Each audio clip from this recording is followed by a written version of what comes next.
You want to hear the real story behind the rock artists, the albums, and the songs that have become the soundtrack of your life, straight from the legends who lived them?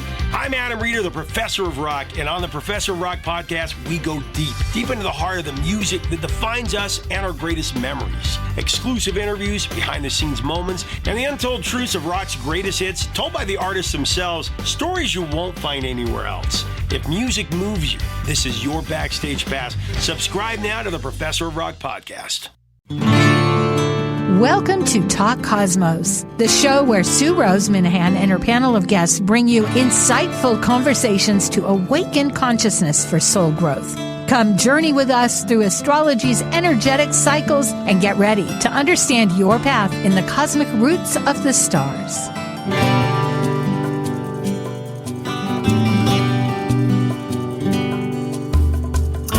Hello, everybody. I'm Sue Minahan. Talk Cosmos. Today is Archetypal Symbols, and we're talking about the 28-degree Libra New Moon.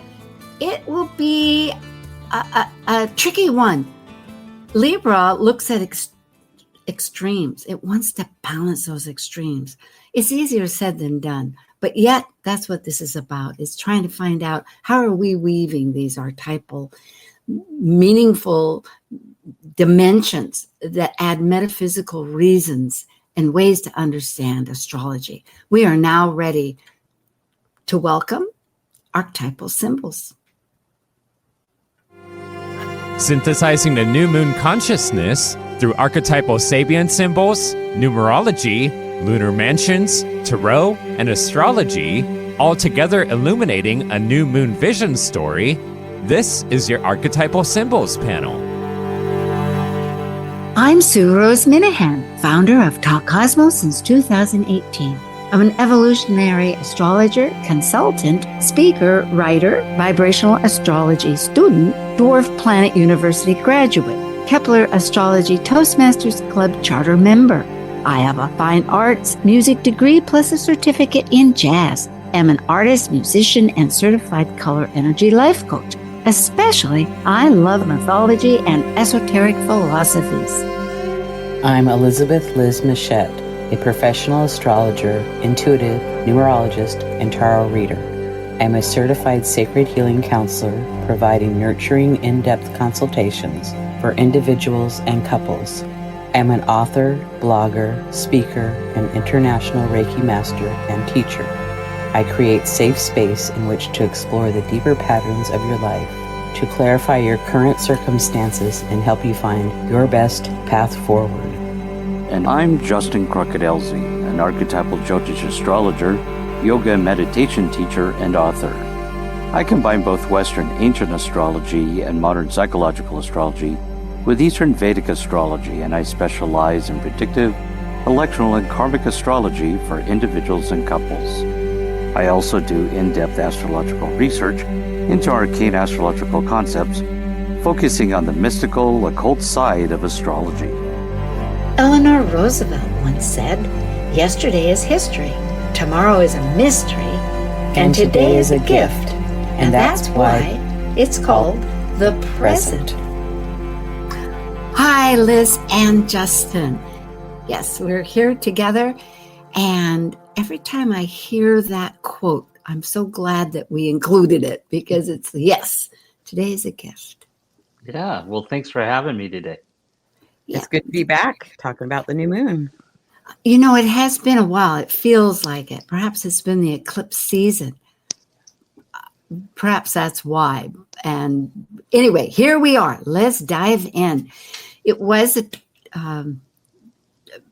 28 degrees. You know, we're starting 6 months of 28-degree new moons, which will be powerful. And last month, as I just indicated, it was a solar eclipse. You know, we're still, these seasons last a long time.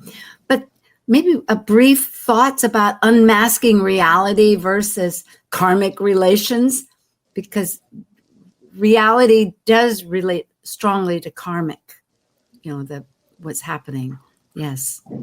Well, there's definitely been a lot of changes since that last new moon for sure. And I've had to do a lot of readjustment. So That's Well, I'm sorry to hear that, or maybe I'm glad to, or however it is, I hope it's faring well. But my point that I'm thinking is that that's exactly what this sun moon is doing. It's in this tension of I have to remember this, a yod, as it's called, finger of God, and we'll see that. But it's with the sextile. In other words, that's the name of the game. Adjustments. Yeah. Thank you, Liz. In Libra, Venus wants to see what's beautiful, and it can be deceived, I guess, by not understanding what is in front of it is truly beautiful.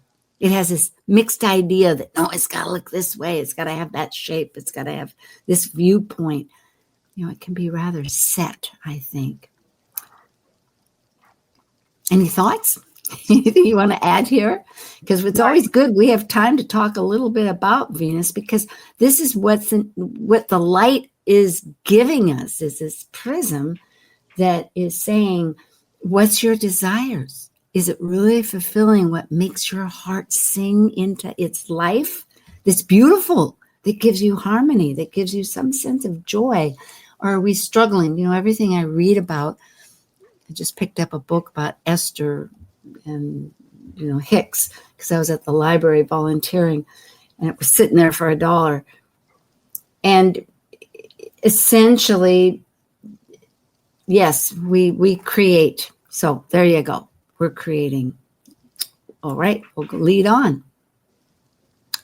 Time for intentions, always the new moon. I think this is a theme we present with every Talk Cosmos archetypal symbols. I know for the people that listen regularly, perhaps, but just to reflect on that process. And it's later on, it'll be on the 21st of October, because these are late degrees that we're working with. We've gone through the whole month, and I think the advantage might be, hey, now I got an idea what's out of balance. Now I have an idea about what relationship I need, what relationship with myself, because the world reflects yourself, whether you like it or not. And then tensions, that the theme with Libra could be around relationships or bringing more balance and harmony into your life. That could be a theme to do your intentions with this new moon. Absolutely. And we have, with that crescent, until really the sun will be in Scorpio. That will be the interesting part, because that's very transformational.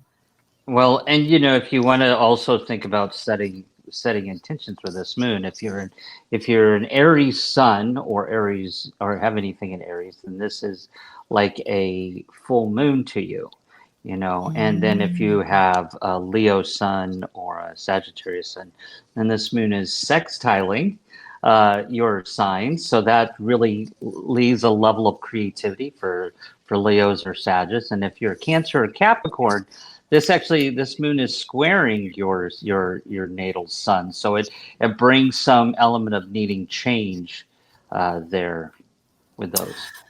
Justin, that's fascinating. Yes.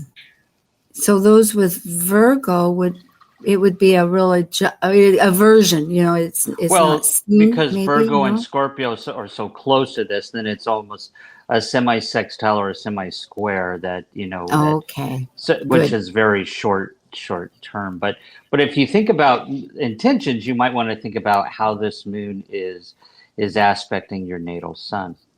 Aha. Thank you. Tarot. Here I had made an error and it got corrected. Thank goodness. Thanks to Liz and her spiffy eye. So we have 2 arcana cards, because there's one for the sign Libra always, and one for the planet that is ruled, which happens to be Venus, of course. Venus rules Taurus and Libra, as we remember. And with that, justice, which really has everything to do about universal law and consequences of what really is universal truth. Yes. Mm-hmm. Yes. And speak up, relate however you might find a moment here, because I'll just briefly mention it. And the Empress of Venus femininity that, of course, involves what? Creativity, abundance, fertility, but also with art, the beauty involved with it. Any thoughts there? No, I think you did a good job, Sue. Thanks. Okay. Numerology. Well, as much as I've kind of reviewed numerology out throughout the years, I happen to see something for 10. But as it's been reminded, it's really 1. So looking at this, 1 is still independence, and it's still potential. It's leadership more, though, and individualism. So maybe the two of you want to make some comments here about anything that you see?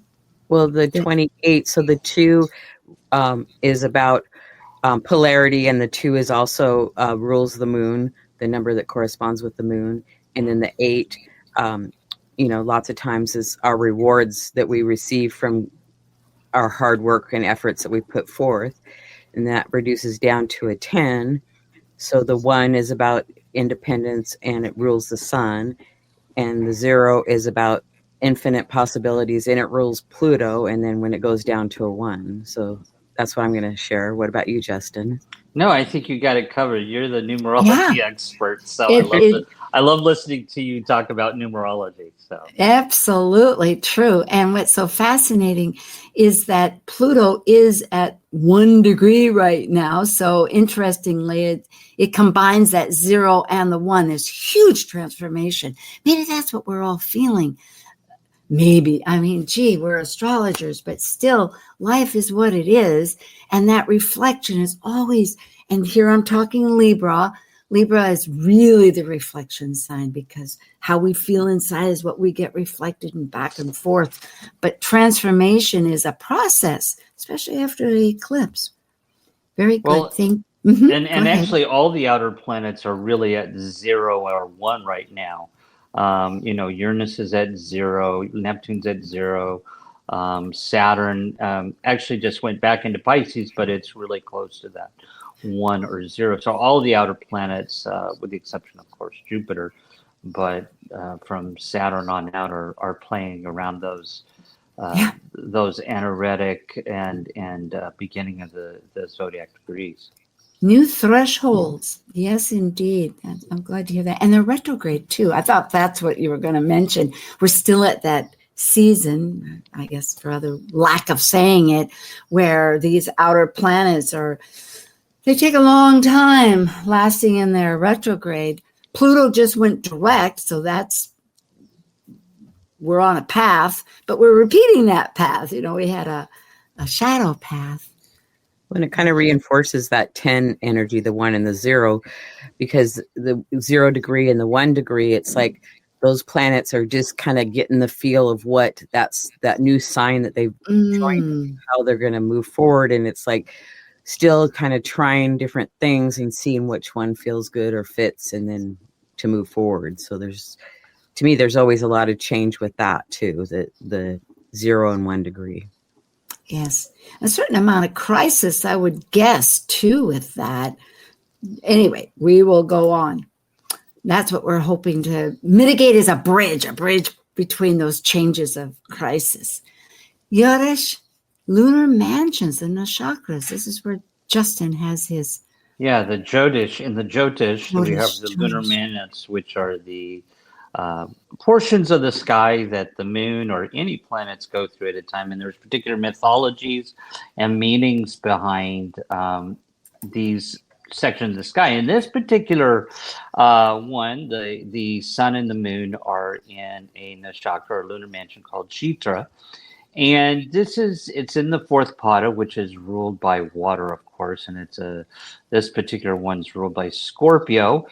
And this is called the Star of Opportunity. Now, something I want to mention here is that earlier we talked about, justice card, law and truth.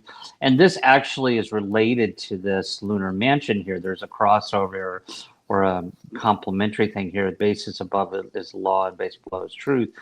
And the ruling planet here is Mars for this nakshatra. So this moon, the sun and moon, will have an element or feeling almost Mars-like.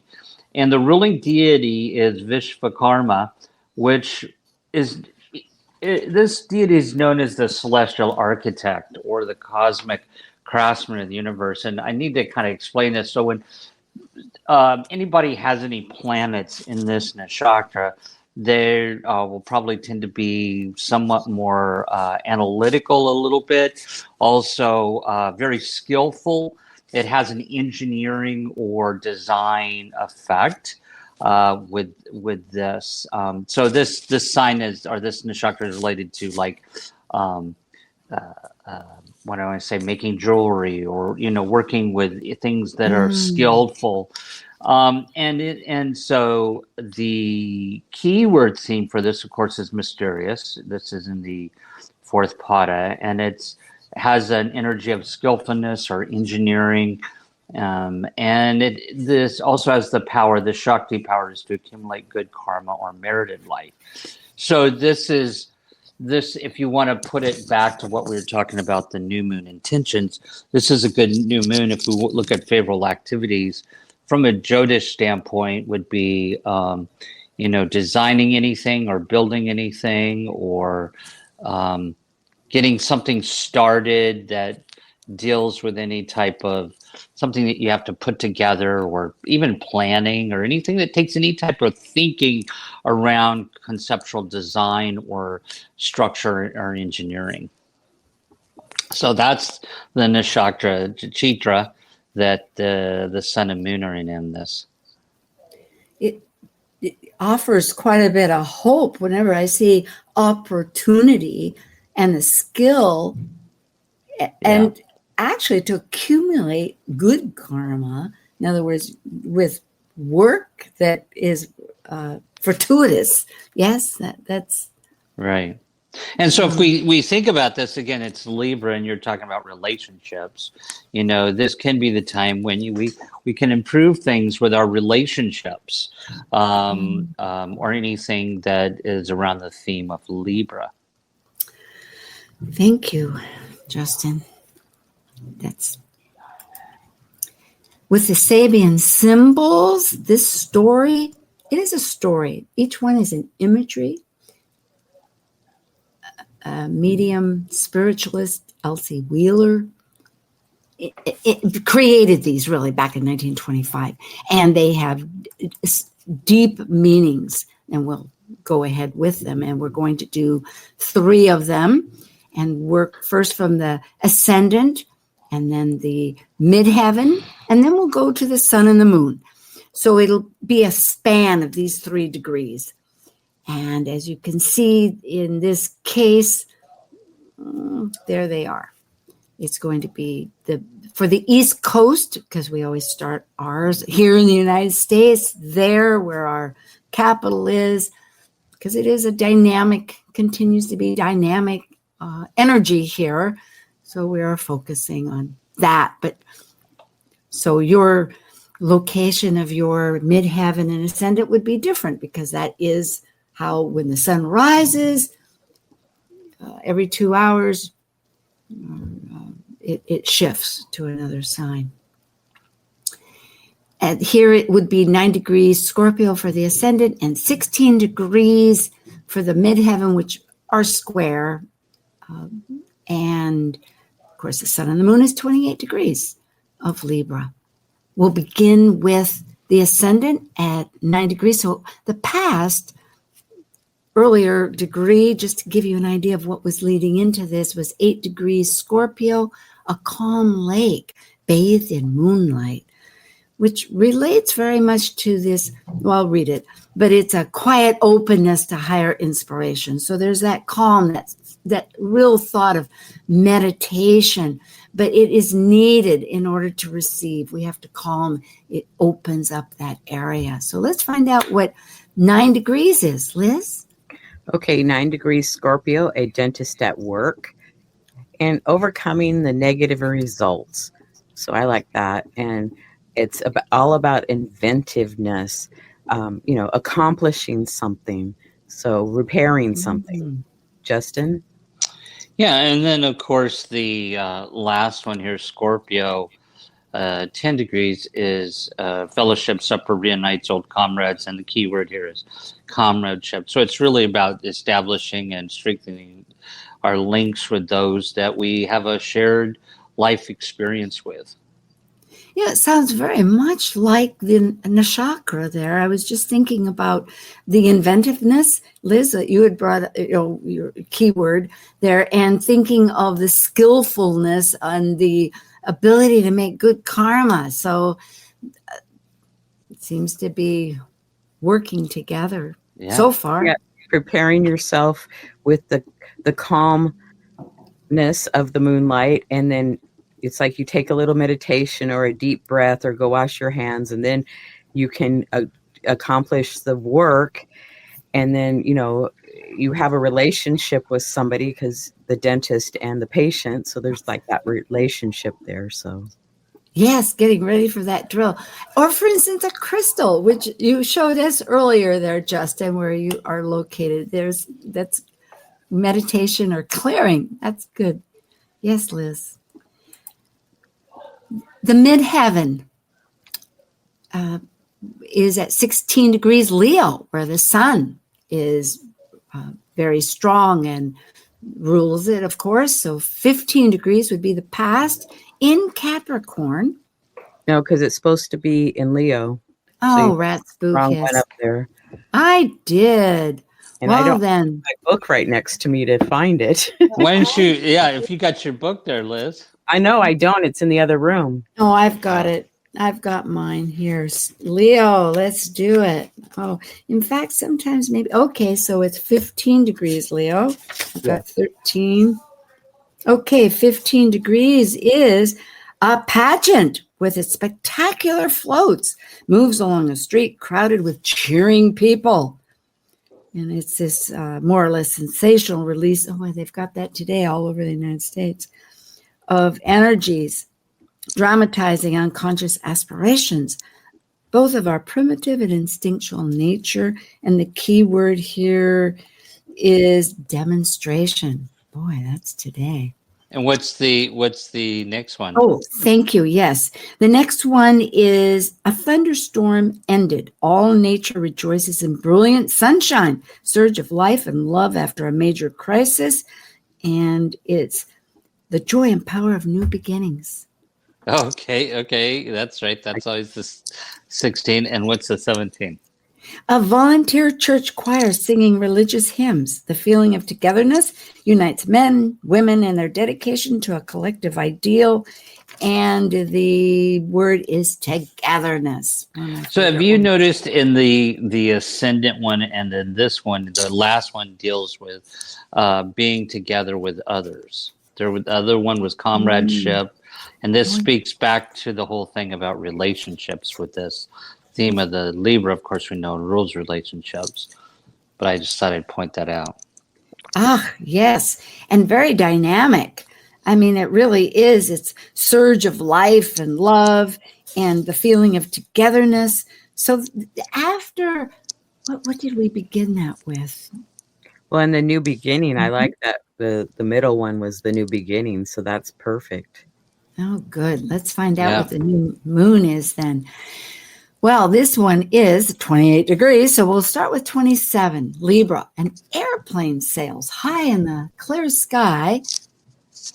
Consciousness able to transcend. There's some clicking there. Is that you or me, or am I doing it? I hope not. Oh, well. A consciousness able to transcend conflicts and pressures of the personal life. Transcendence, realization for that unity that goes back to that calm ocean or the calm moonlight, yes? And the good karma we're trying to invent on. Go ahead, Liz. Okay, then Libra 28, the present degree, a man becoming aware of spiritual focus surrounding and assisting him. Realization on all levels of existence, that we're never alone, and community. So another reference to community or togetherness. And the key word is inner assurance. So that's and then beautiful. Yeah. And then the last one is mankind's vast and enduring effort to reach for knowledge, transferable from generation to generation. And here we see a deep sense of participation in and commitment to social processes which seek to bring all humans truth and greater life. So again, we have this conscious participation with others through all of our life experiences and stages that we go through. Powerful. So I and think all of these have all talked about togetherness and working together. So I think it's like finding our community and is really, really important right now. Well said. I agree. Sorry, I interrupted. No, making stated amends. it better than I could. You stated it better than I could. That was excellent. Exactly. And a consciousness, that's excellent. There is hope on the horizon. I love it. Oh my gosh. Well, we're right on time. In fact, we're a little ahead. This is Archetypal Symbols. We'll be back. We'll take a brief little getaway. We have Justin Crockett Elsie, and Elizabeth Liz Mouchette with me for this panel on the new moon for 28 degrees Libra. Thanks.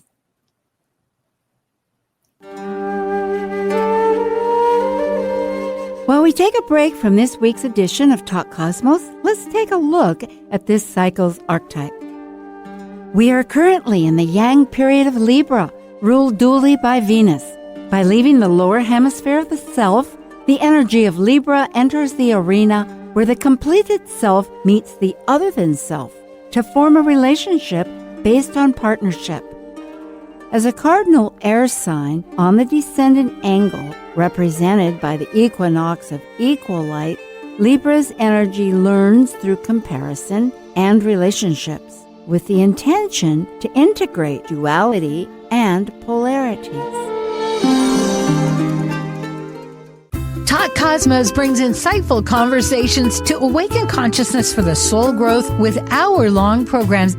Talk Cosmos weekly programs are also available to watch live on the Talk Cosmos YouTube channel and Facebook page. While you're there, make sure you click the like and subscribe buttons so you get the full Talk Cosmos experience. Or if you'd rather listen to the show archives with audio only, the entire podcast collection since 2018 is available on most podcast carriers. And to find out about upcoming programs, sign up for the newsletter at talkcosmos.com. So grab your coffee, tea, or kombucha and enjoy the show.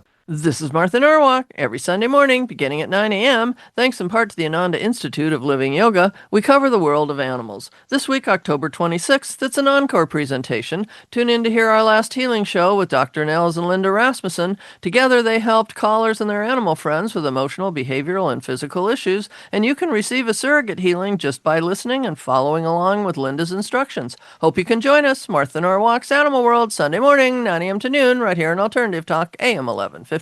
Get your daily dose of variety. Alternative Talk 1150. Hi. Yes, Liz, let's begin with you. If you would tell us about your YouTube and what's currently coming up. Well, I have a YouTube channel, and you can find me at Elizabeth Liz Mouchette. I have a show called the Astrology Star Sisters, and Sue joins me occasionally there, but a variety of different ladies that join me, and we do shows, and I have a good archive, and Justin joins me for a few shows, and then I have some other things, and there's 1 to 3 shows a week that you can watch on my channel. Whew. Thank you. That's pretty intense. 1 to 3 shows.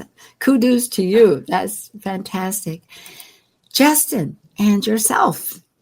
Yeah, so you can, best way to get a hold of me is through my email, and I also have a YouTube channel, and I also write a weekly horoscope for the Port Townsend Leader here out in the Pacific Northwest here, and I'm also presenting a lunch lecture talk at the upcoming UAC conference next year. So just a few things. It's just the best way to get a hold of me is through my email. Excellent. So one can just Google Port Townsend Leader and find that horoscope. That's very And it's really good. So check it out. Thanks. I bet it is. No doubt. I believe it. And for Talk Cosmos, we have coming up always, again, the weekly ideas of the phases for the new moon. And you might check the one about, and it should be, I thought I changed it. Darn it. It's 29 degrees cosmic message. Anyway, there was one about that. Sometimes me and the universe, hello universe, let's get it together. Anyway, and there was always one about the equinox. It's a whole messages about vibrational energies that are going on for the whole season. Very powerful information. 28 degrees Libra New Moon, karmic relationships happening in a few days, which just astounds me, that it's so late in the month. 21st of October. And here in this, for Eastern time, it'll be in the morning, 8 a.m., 8:24, 55 minutes, almost 8:25, you could say, in the morning.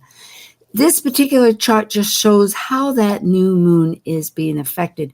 And really, as you can see, just like last month, every aspect is really involved in a bigger pattern that we'll be discussing. But it is quite engaged. We could say that. It has some action-oriented. That's the red. Anything in red is action. There's a couple of squares and an opposition that are important. And then also there is the most telling, a yod. So this is not a flowing energy with the sun and moon as far as the basic aspects are involved. This is going to take work, which I think works with that idea that there's opportunity, and it is Mars, because it's ruled by Mars. I mean, energy, by any sense of the imagination, is somewhere getting to where our mojo and planet, Mars, is resting. And Mars happens to be, also, I hadn't mentioned it, but conjunct exactly with Mercury, which really means we're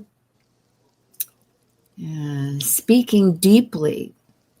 It can be potent, potent thought. Well, and with the moon making squares, opposition, and quincunx to other planets in the chart, it's causing, or it's a little bit of friction. And so putting the effort in to adjust what needs to be adjusted to make things run more smoothly. So that is kind of goes with this new moon coming up. It's a little bit of work, unfortunately, or fortunately. Yeah. If you can muster up the courage to do that, that's so true. Yep. Well, just a kind of a note here, that it is the one thing that jumps out to me about this snapshot of these particular aspects on this chart is the sun and moon squaring Jupiter. I think that is it, because Jupiter's in Cancer, represents family relation. We were talking about those Sabian symbols, talking about group structure or family, more around individual relationships and more around a group structure relationship. And if we see both the Cancer is about the tribe or family, and then of course it is squaring those first degrees of Aquarius. For the rest of Aquarius, it'll be triangulating. But with Pluto there, that also is in the sign that represents group communication. So I think this really highlights the Sabians that was talking about, really paying attention to our relationships in the family of humanity. Whether it's the groups we associate with, or acquaintances, or family. So important, both of your feedback here. And I'm noticing the opposition with Eris, who wants inclusivity. And I think for Libra, you can feel like you're excluded, but really, what are you excluding? Is it yourself? And that means you have to heal something within yourself. And in that process, it is also looking at Mars, but it is an interesting dialogue between the Venus and Mars in this chart. Well, and I think also, when we bring in the energies between Aries and Libra, many times people are evaluating their sense of self versus the relationship. Do they get lost in a relationship, or do they stand out as an individual? And I think the fact that, as you're pointing out, that opposition with the Eris and Chiron, this moon can really kind of highlight power issues. And are we being recognized in that tribe, that family, that group as an individual, or are we standing out, or are we just blending in? Good point. This new moon is in the 12th house. So any of the work that you want to do behind the scenes or in private, so through meditation or writing, that's going to be very helpful. I love it. And yes, all of that action that you're both speaking of, look at this. There is a lot of, it's not a grand square. I tried to think it was, but according to calculations, no. But there's T-squares, meaning there's an apex planet, which happens to be the first one with the sun and the moon, would be that Jupiter that is also in that tension with, as we had just related, with Chiron and Eris wanting us to be all of us, all of me, this famous song. And then the nodes with the hearth of Vesta, our directions, which way are we going with our ideas of inclusivity again, oh boy. But the sun and the moon, just relating to that, yep. The Pluto, as you were both mentioning, with that changing focus with the tribal clan of. Well, and I think this also highlights, and I know Liz has a show coming up about this, about Hygeia is currently transiting through Cancer. So there's this something about the health of the tribe. We can all see what's going on in the world with the tribe. And so there's issues with the health of the tribe of humanity here. And I think that's highlighted also with the square with Hygeia and Neptune and Ceres there, is again highlighting that concept of, this is maybe the moon to really kind of think about who we're associating with and like Liz said, this is a great time to really focus on, I forget how she said it, focus on community and supportive relationships. It is nurturing. That Ceres and Neptune really wants to nurture. We still have Neptune in Aries. It doesn't quite go back into Pisces, and then it stays there a little longer than Saturn because they are going to conjunct. Go ahead. Hygeia is out of bounds and has been out of bounds and will be out of bounds for a while. So it really emphasizes that how we fit in with family or community. And 2 of these T-squares are in cardinal and one's mutable. So cardinal is, about change and beginning something new. And that mutable is, about finishing something up. Let's bring something to a close and conclusion. Yeah. And I think it also indicates this yod, the finger of God pattern that is adjustments. We have an apex that just doesn't match with the energies that are connecting. And that's, people can read that. But we have 2 of them. One of them is, one focal point is that sun moon, and the other one is Hygeia, just as you're mentioning. And so it truly is a very difficult, and Hygeia is also toxicity. Another code word for it is toxicity. What is toxic versus the health, the well-being of the whole emotional state that you're bringing up very clearly. And interestingly, it is looking exactly back to that sun and moon, because it's in Cancer, as we've all reminded. So it's synergetic, you could say, because that connection that has been going on for months and months and will for an extended period of time for the next year between the outer planets that are just all entering their new signs, Uranus, of breaking the pattern, of initiating the moment, and of Neptune, that is the cosmic all of the womb of life, of the mysterious, along with Saturn of boundaries and the limits of life for structure. They're working together, but this dear moon and sun looking to, and Hygea's going, you know what? You ain't got it right. You got to make some changes.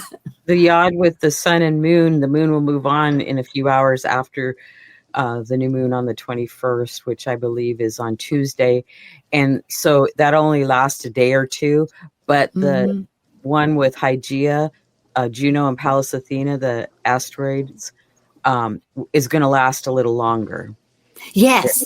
Their cycles much longer, 300 years or something like that. So they stay in that sign for a long period. Good point. But a new moon still is that seed point.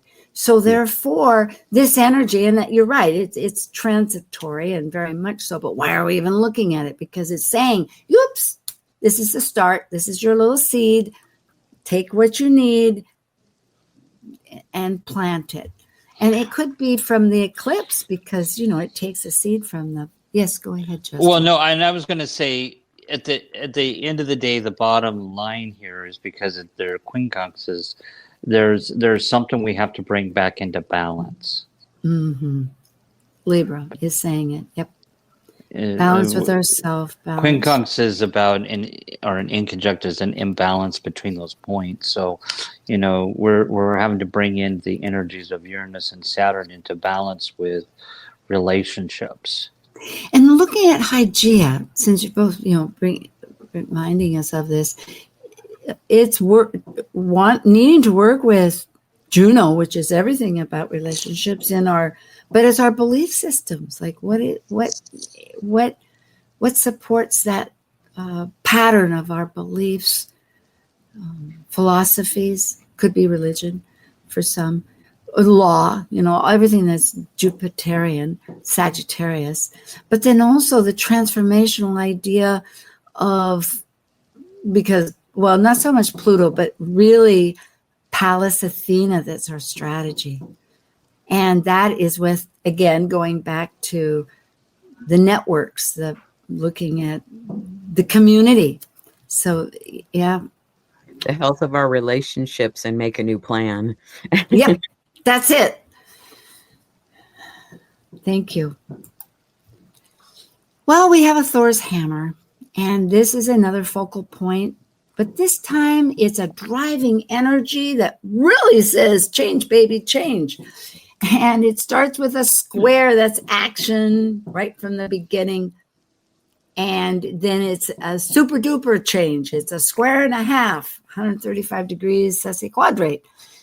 What do we have here? We have this beautiful conjunction between Mars, our mojo, ruling one of the co-rulers, the original traditional ruler of Mars, not of Mars, of Scorpio, thank you, along with Hermes, the psychopomp that can go down to Hades, along where Pluto also resides, co-ruling.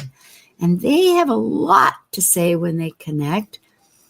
And it's working with toxicity, purity, Hygeia, and again, that nurturing sense. What's nurturing us? What's the truth? What's the truth? That's what Neptune wants more than anything. Well, that whole conjunction between, and I think this is something just for people to be aware of, especially if you're a Scorpio or you're Taurus, because there's an opposition there, or a conjunction if you're a Scorpio. But that Mars conjunct Mercury and Scorpio can be very assertive. With communications, very, very direct and assertive with communications, even biting to a certain extent, if it goes to an extreme there. So, I think this highlights some sense of where communications can be very powerful right now, and something to be careful of because it is a Thor's hammer with that Hygeia and Neptune. And so I think for me, there's a little bit of a theme here about our communications with others, and how the emotions play out and how we assert ourselves communications wise, that it doesn't hurt others emotionally. It should, with that. It is true, because emotions strongly, like anger of any sort, is generally a destructive. It's desired to eliminate something. So one needs to, like a surgeon, do sutures. Stitch it back up a little bit, put some ointment on it, put a nice Band-Aid on it, say, let's give Well, it's a good little start. rest. It's a good time to start something new when it comes to communications as well, with Mars Mercury conjunct.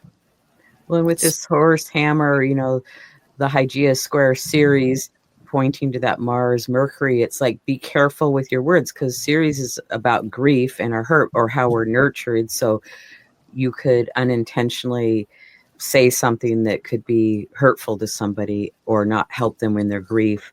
So it's like, just be mindful of that. Undoubtedly, particularly with Hygeia in Cancer, because it is an emotional moon, it's the emotions. And so it's taking accountability for all of it. But sometimes things have to be said, they have to be expressed, and things need to fall off the way they do. It's like, I have a relative who's an Aries, and I so admired, because for her, it's like sometimes it just falls off her back like a duck, with water off the back. And I think, wow, because emotionally, But that Mars and Mercury are in Scorpio, so they don't forget anything. They remember everything. No, that's right. Yeah, I have. Yep, I understand. I think we all. Anyways, we're living with this now, and it's within our nation. And the idea of guilt doesn't get you very far, so you got to move on. You got to make opportunity and work for what it is that you want to reconstruct. So there you go. Here we have another pattern, another focal point, but this one is a constructive one, because it's taking what seems to be an opposition, which not seems, but is. I mean, just because they're opposition doesn't mean they have to fight. It's just that they're looking at things from a different way, which is very Libra. Libra looks at extremes. In fact, it can act in extremes. It can live one way and then switch gears and totally work the other way. So here we have, and what we have is that Mercury-Mars. So we have that Mercury-Mars that is really dynamic. It's in that Thor's hammer. It's pushing ahead, but it's also the salve that we need for the nodes between that, a south node of Virgo that's really looking for improving things, but sometimes has to let go of some kind of detail involved or some way of organizing it or fixing. Sometimes it can't fix it all, and it has to let be just what is, that the Piscean North Node wants. But along with that, it's also in a grand trine. It's just amazing. And that's a water grind. Yeah, that's amazing, that water grind. I'm choking. I need one. Go ahead. Jupiter in Cancer, Saturn in Pisces, and that Mars, Mercury in Scorpio. It's like, that's pretty dynamic, it's like Jupiter can help make things bigger. So if you're doing a writing project, maybe you want to do your memoir or something that you've grown through that could be very helpful for other people, this would be a really good time. And that Saturn can give you the discipline to get it written. Oh, you're inspirational there, Liz. Also, because this is the two malefics here, along with a benefactor, the Jupiter, but the malefics, Mars and Saturn, we have to pay attention to that. I think that with them aspecting one another, it's an easy flow of emotions, and an easy flow can be either for negative or positive here. And so this is, I think, again, highlights how we are communicating.